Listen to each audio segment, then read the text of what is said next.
Bueno, muchas gracias por la presentación, por la invitación sobre todo a ti y al grupo. A Sirgen, por supuesto. Bueno, como decía Elena, mi tesis en desarrollo tiene que ver con emociones y política en Chile, en el siglo XIX, y la presentación que voy a hacer ahora es una suerte de adaptación al workshop, de modo que podamos conversar y dialogar con con las otras presentaciones, las cuales aprovecho de felicitar, que están muy interesantes, y espero que esta también pueda dialogar con ellas, ¿no? Entonces, mi presentación tiene un carácter más bien metodológico, y que es desde el cual me gustaría hacer algunas reflexiones desde eso metodológico, ¿no? Esto metodológico refiere particularmente a la escritura de cartas, ¿no? Entonces, me gustaría ofrecer algunos resguardos, algunas advertencias metodológicas a la hora de leer cartas, obviamente teniendo las emociones como fundamento de análisis, que es lo que me importa destacar de ahí. Entonces espero que sirva a reflexionar sobre otros temas. Ahora, como es un workshop, también voy a tratar de que estas reflexiones sean siempre no tan tajantes, por supuesto. La idea es que podamos dialogar en torno a ello. La escritura de cartas no es en general, sino que es sobre un personaje que ustedes ya ahora están viendo acá, que es Bernardo Higgins Riquelme, una breve biografía de él. Él es hijo de Ambrosio Higgins y de Rosa Riquelme. Ambrosio Higgins fue funcionario de la corona en la segunda mitad del siglo XVIII en España, irlandés, ¿no? Parte como gobernador en Chile, es ahí cuando conoce a Rosa O'Higgins, que es una criolla. Este es un matrimonio poco, en realidad no aceptado. Los funcionarios de la corona no podían tener vínculos con criollas, ¿no? Pero él lo hace igual. Y de ahí sale Bernardo Higgins, que precisamente por este carácter ilegal del matrimonio, Bernardo Higgins Riquelme es más bien conocido tanto incluso por él mismo como Higgins Riquelme, ¿no? Hay un tema con el padre que vamos a explorar un poco más adelante. Ambrosio Higgins, su padre, después pasa a ser virrey del Perú, ¿no? Manteniendo un desempeño en la corona destacable, ¿no? Bernardo Higgins es formado en España e Inglaterra. Esto también va a ser un dato importante para después, ¿sí? Y a comienzos del siglo XIX vuelve a Chile, heredando una hacienda en el centro sur del país, y a partir de 1808-1810 participando activamente del proceso independentista en Chile, ¿no? Primero como político, como diputado de la vía de Los Ángeles, y luego como militar. Entre 1817 y 23 pasa a ser director supremo, que es el cargo más importante de la época, y marcando un poco el periodo de independencia en el país. Entonces, como les decía, la escritura de cartas de Bernardo Higgins va a ser mi principal base material para poder hacer estas reflexiones de orden metodológico y eventualmente un poco más atreverme a hacer algunas reflexiones en torno a la modernidad y este tipo de cosas, ¿no? Las cartas de él son abundantes, ¿no? Parten desde 1792 hasta 1842, que es cuando fallece. Son más de 800 cartas, cuestión que permite también entender o mirar algunas tendencias, algunos cambios, particularmente en la expresividad de emociones, ¿no? Entonces, la primera advertencia, resguardo o punto a considerar a la hora de analizar cartas tiene que ver con, con el procedimiento que implica escribir cartas, ¿no? Escribir cartas no es algo tan libre como puede aparentar, sino que también prosigue ciertas reglas, convenciones, normas, ¿no? Que se expresan en distintos niveles, ¿no? Hay un procedimiento escritural que afecta en distintas cosas, ¿no? Y aquí, bueno, voy a partir, acá hay 3 citas, ¿no? 1, 2, 3. Voy a referir desde abajo hacia arriba, ¿no? Entonces, cada vez que nosotros encontramos en las cartas, por ejemplo, referencias como mi querido don Antonio o mi querido, eso forma parte de una manera de escribir cartas que no es aleatoria, ¿no? Muchas de las cartas también de Bernardo Higgins termina: les saludo con la mayor estima y soy siempre su más devoto servidor y amigo, ¿no? Esto aparece recurrentemente, probablemente con otras frases, pero el procedimiento es el mismo, ¿no? Entonces, de alguna manera, la escritura de cartas refiere a esta forma, ¿no? La escritura de cartas y las emociones parecen también tener una relación súper estrecha. al punto de que las cartas son nombradas como las apreciables, como ustedes pueden ver aquí, ¿no? A un tiempo han venido a mí sus apreciables de agosto 6 y agosto 16 del mismo, ¿no? Entonces, esto es un eufemismo, básicamente, ¿no? Las apreciables como las cartas mismas. Entonces, de alguna manera, esta palabra resume o condensa precisamente el carácter afectivo que implica el recibir una carta, el escribir cartas, etc. Esto también va a aparecer en el tercer punto que voy a mencionar más adelante. Pero también estas reglas y convenciones no solamente afectan, bueno, y esto es algo que olvidé mencionar respecto a este segundo punto, que estas reglas y convenciones no solamente tienen que ver con la escritura misma de la carta, sino que cómo se expresan emociones en las cartas, ¿no? La expresividad emocional en una carta va a variar respecto a, por ejemplo, un discurso de un parlamento, por cierto, ¿no? Entonces, esta reglamentación en la escritura de carta también afecta en cómo yo expreso emociones en una carta. Y ahora sí, el tercer punto, las reglas también refieren a los vínculos, ¿no? A los vínculos, en este caso, de Bernardo Higgins con su padre, Ambrosio Higgins, ¿no? Esto es importante mencionar porque, bueno, en Chile hay una palabra que se llama guacho, y guacho tiene que ver con una persona no reconocida por el padre, ¿no? Una persona huérfana, es una expresión peyorativa, despectiva. Y esto afecta mucho la relación de Bernardo Higgins en general, ¿no? Lo paradójico es que Bernardo Higgins tuvo poca relación con su padre, un padre que no le prestó mucha atención. Entonces la figura del padre es súper conflictiva en él. No obstante, lo paradójico es que Bernardo Higgins termina siendo conocido como el padre de la patria, ¿no? Entonces hay una paradoja ahí muy interesante en él. Pero a pesar de que el vínculo con su padre es súper conflictivo, las pocas cartas que tenemos de Bernardo Higgins a su padre tienen este carácter, como en la cita que ustedes pueden ver ahí, que la leo. Dios guarde la preciosa vida de vuestra excelencia, a Dios amantísimo Padre, hasta que el cielo me conceda el gusto de darle un abrazo. Hasta entonces no estaré contento ni seré feliz. Recibo vuestra excelencia el corazón de un hijo que tanto le estima y lo desea.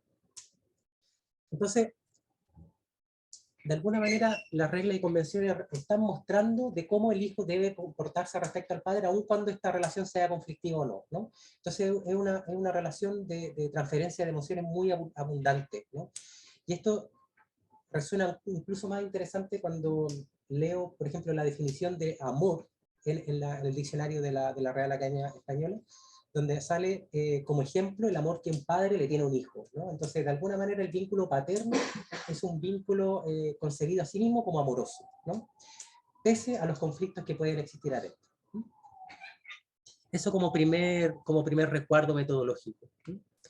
El segundo tiene que ver con que estos procedimientos no solamente norman, reglan la forma de expresividad hacia afuera, entre comillas, bueno, y esto puede ser problemático por algo que voy a mencionar más adelante, sino también a la hora de la confección de un yo. Entonces, es por medio de las cartas, de documentos como las cartas, que los sujetos pueden construir una idea de sí mismos también, ¿no? Entonces son las circunstancias históricas las que ofrecen estilos para la autodefinición de los sujetos, ¿no? Y en ese sentido, bueno, cada momento histórico va a ofrecer medios y estilos para confeccionarse a sí mismo. Hoy en día tal vez tendríamos que mirar cosas como WhatsApp o Facebook para ver cómo las personas están describiéndose y armándose una idea de sí, ¿no? Entonces, la idea de interioridad también resulta interesante porque está esta idea, esta premisa de que aparentemente aquello que soy yo está totalmente alejado y está impermeado por las circunstancias históricas. No obstante, incluso son las circunstancias históricas las que nos permiten confeccionar una idea de lo que yo soy mismo. Entonces, esta idea del yo también es una construcción histórica en ese sentido. Y precisamente, bueno, acá hay toda una tradición historiográfica de los ego-documentos, ¿no? Pero lo interesante es que en esa construcción del yo las emociones juegan un rol clave, ¿no? También como personas sensibles, etc. Acá tengo dos citas que muestran principalmente una suerte de conciencia y de manejo de las emociones, ¿no? La primera, voy a leer. Dice, aquí O'Higgins está explicando una situación a un amigo, ¿no? en la que él estaba muy molesto, ¿no? Entonces dice O'Higgins, pero estos sentimientos de irritación, celebro confesarlo, no duraron largo tiempo. Púseme a reflexionar sobre la verdadera causa de mi enojo y concluí por atribuirlo solo a mi vanidad lastimada, pues comprendí que mi disgusto provenía de la idea de que no siendo nombrado coronel de mi regimiento, sería mirado en menos por mis propios inquilinos y los habitantes de la vecindad, ¿no? Entonces, lo interesante es que acá la escritura de cartas sirve como un segundo momento de reflexión respecto a cosas que ya ocurren, ¿no? Y que permiten una observancia, ¿no? Del sí mismo. La segunda cita, 10 años más tarde, dice, vamos a entrar en un periodo consagrado a la estabilidad y a la política. Si nuestros sacrificios no han tenido un objeto insignificante, si los creadores de la revolución se propusieron hacer libre y feliz a su suelo, y esto solo se logra bajo un gobierno republicano y no por la variación de dinastías distantes, preciso es que huyamos, de aquellos fríos calculadores que apetecen el monarquismo. Y esta parte es interesante. ¿Cuán difícil es, mi amigo, desarraigar hábitos envejecidos? Los hombres ilustrados como usted, de razón y juicios privilegiados, son los únicos que pueden convencer y persuadir. ¿Por qué me interesa esta cita? Me interesa particularmente por esto que acabas de leer, ¿no? ¿Cuán difícil es desarraigar hábitos envejecidos? Y esto me resuena, bueno, guardando las proporciones y las circunstancias, a este proceso de construcción feminista, que parte un poco de la premisa de que los proyectos históricos, los proyectos políticos requieren de sujetos ilustrados que se alineen con los principios del proyecto que se defiende, ¿no? Entonces, estamos en un momento donde se intenta instaurar una república, y en esa instauración de la república se requiere de ciudadanos ilustrados y virtuosos, ¿no? Y es a partir de eso que se mide o no el éxito del proyecto. Entonces aquí lo que dice O'Higgins es que él viene con una tradición monárquica que requiere ser modificada en su mismo interior, ¿no? Entonces él da cuenta de este proceso de agencia de sí mismo, de poder modificar estos elementos para convertirse en él en un ciudadano virtuoso, ilustrado, que permita y que posibilita el éxito de la república que ellos quieren construir, ¿no?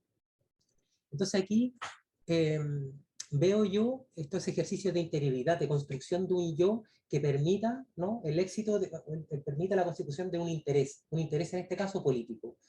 Y aquí, bueno, quiero recordar que mi tesis tiene que ver con eso, ¿no? Con el vínculo entre emoción y política en el siglo XIX en Chile. Todas las sintonías que esto puede haber con otros escenarios históricos lo podemos concluir. No es mi interés hacerlo ahora, ¿no? Pero es el propósito más adelante. Bueno, como tercer elemento aparece esto de la performance, que algo mencionó Pablo en su presentación ahora, ¿no? Para la historiadora norteamericana alemana Monique Scherf, las emociones no son algo no son algo voluble o etéreo, ¿no? Que están volando por ahí, sino que están arraigadas en cuerpos y en prácticas, ¿no? Esta es una premisa que ha circundado por todas partes, ¿no? De esto de que no hay emoción sin cuerpo. Las emociones en ese sentido serían denominaciones culturales a reacciones físicas que ocurren en una materialidad que es el cuerpo, ¿no? Entonces, hablar de emociones es hablar del cuerpo. Entonces, la pregunta es cómo en el documento histórico podemos rastrear estas menciones al cuerpo, de modo que nosotros también, por ende, podamos encontrar las emociones ahí mismo, ¿no? Entonces, por un lado, hay dos estrategias que uno puede ver, ¿no? Por lo menos en las citas que estoy trayendo yo acá. Una es esta mención al cuerpo conjunto con la emoción, ¿no? Me hierve la sangre en las venas de envidia, ¿no? Es decir, no es solamente un proceso logocéntrico, ¿no? Hablar de emociones no es algo que ocurre acá, ¿no? Yo no pienso envidia, siento envidia. Esto es algo que estábamos hablando en el desayuno hoy. Cuando digo siento envidia, estoy involucrando un cuerpo ahí, estoy involucrando una totalidad del sujeto y no solamente su capacidad de poder comunicar esto, ¿no? Semejante a un flechazo me ha sido su apreciable, de nuevo, ¿no? 6 del presente, que contesto, cuando me preparaba a estrecharlo entre mis brazos, recibo la amargura de su resignación, ¿no? Entonces, la escritura nos está mostrando que las palabras no bastan, sino que importa también cómo se involucra el cuerpo para comunicar precisamente lo que se siente. Entonces hay una capacidad performática. Esta capacidad performática también afecta o también se enuncia o se evidencia precisamente en la escritura de cartas. La escritura de cartas es una práctica. Y al ser una práctica, involucra una disposición corporal que media precisamente la comunicación de emociones, ¿no? Las personas se sientan en un escritorio, ¿no? Probablemente en un espacio, ojalá tranquilo, para poder escribir esta carta, ¿no? Y precisamente es lo mismo que si estamos haciendo un debate parlamentario, ¿no? El debate parlamentario implica gestualidad, implica el involucramiento del cuerpo de otra manera, ¿no? Implica espectadores, ¿no? Una interlocución, ¿no? La escritura de cartas no, en ese sentido, ¿no? O por lo menos refiere a otros procedimientos y a otras prácticas. Y eso es importante tenerlo en consideración a la hora de analizar escritura de cartas o escritura de otros documentos. Ahora, esta performance, o por lo menos esta idea de las emociones como prácticas culturales, también implica poner en escena el cuerpo o poner en escena las prácticas que puedan provocar emociones donde no las haya. Un ejemplo, a ver, conocido o más accesible puede ser, por ejemplo, el tema del cortejo. El cortejo implica una serie de procedimientos, prácticas sostenidas en un periodo de tiempo, de modo que yo pueda provocar en el otro, en la otra, sentimientos particulares, ¿no? En este caso, enamoramiento. Entonces yo establezco una serie de prácticas, etcétera, ¿no? Cosa que yo pueda provocar algo en específico en la otra persona. Hablamos nosotros de la penitencia. La penitencia no es algo que yo estoy sentado en una silla y quiero sentir penitencia, ¿no? Golpearse la espalda, ¿no? Frente al altar también puede, o sea, es una práctica que permite la generación de este sentimiento en ese sentido. Entonces todos estos elementos performáticos también que están involucrando el cuerpo, que están involucrando prácticas culturales, ¿no? Es un cuerpo socializado, no es cualquier cuerpo, ¿no? Están provocando las emociones, ¿no? Esta es una teoría que está muy fundamentada en Bourdieu, ¿no? En el hábitus, en la práctica, etc.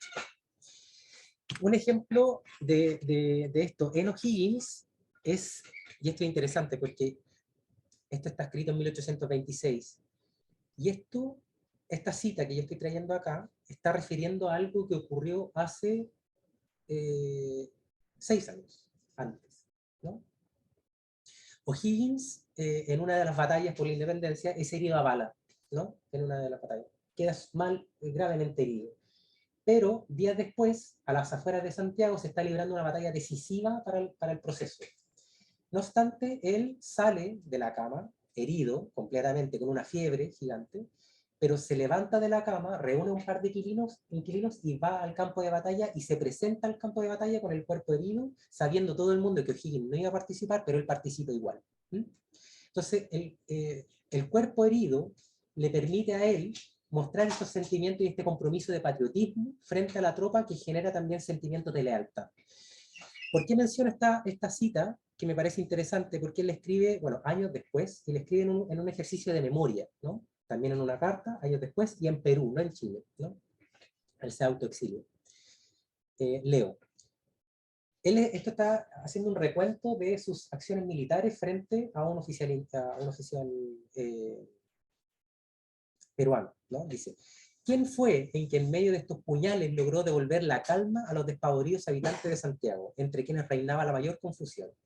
¿Quién les inspiró confianza y la energía bastante para que hicieran un esfuerzo sin parangón y salvaran a su país? ¿Quién?